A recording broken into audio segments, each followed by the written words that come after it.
Hi, welcome to Cycling Inform's weekly updates. My name's David Heatley. Don't forget to follow us on Twitter and like us on Facebook so you can get the most recent updates as they get posted live. Now, Troy's asked the question, what's the effect of interval training and sweet spot training?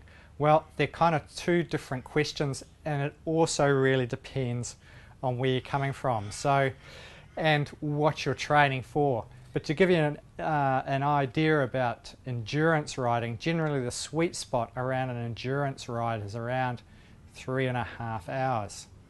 Now, when it comes to interval training, I've got my own philosophies around it, and the first one is that I prefer shorter intervals rather than longer intervals.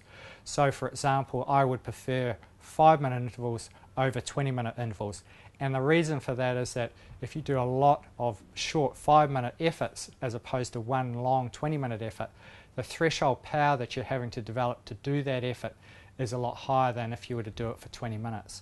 And for that very reason, I prefer shorter intervals rather than longer intervals. Now, Richard O'Donnell's asked the question, after doing a 3-month pre-season program, what's the best way to maintain it through the season?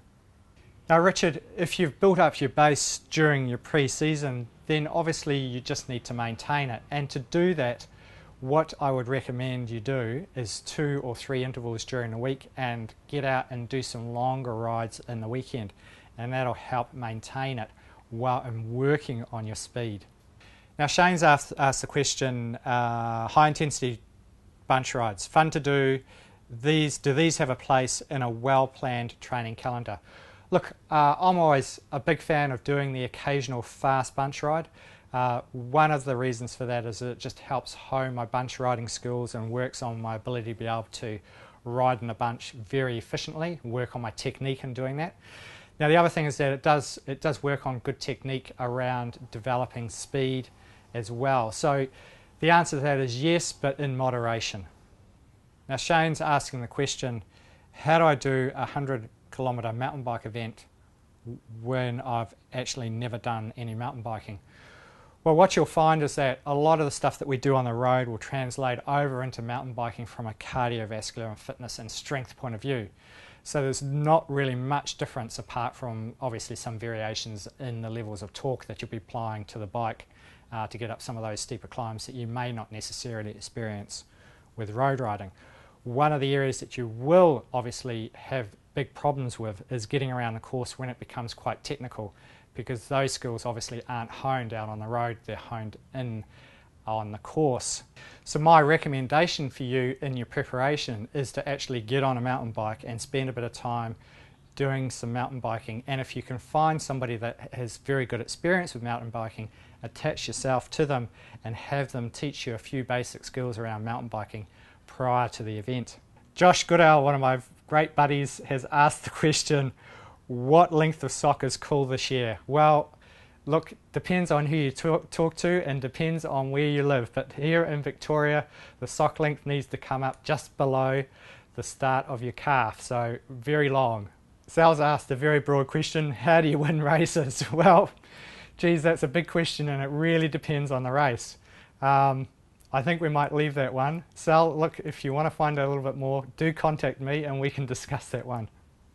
Damien's asked the amount of hours per week you should spend building base. Well, look, base training is very important and it really depends on where you are and what you're doing. So if you are a person that's working, then we generally find that 10 to 11 hours is as much time as you can actually commit to base training or training generally for a week.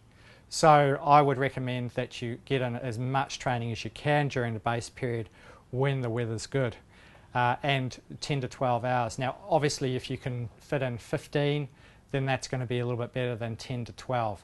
But if you aren't able to do 10 to 12, then obviously it's going to be 8 or 9. So it really depends on how much time you've got available. But my recommendation is to get as much time as possible on the bike and to do it at low intensities so that you can back it up every single day. Now, Flick's asked the question, the benefits and how to motor pace. Well, look, there's lots of techniques to motor pacing, and really it depends on where you want to get with your cycling. and what sort of results you want. So for example, if you're training for track events or short duration events, then obviously you want to be behind the motorbike doing short intervals.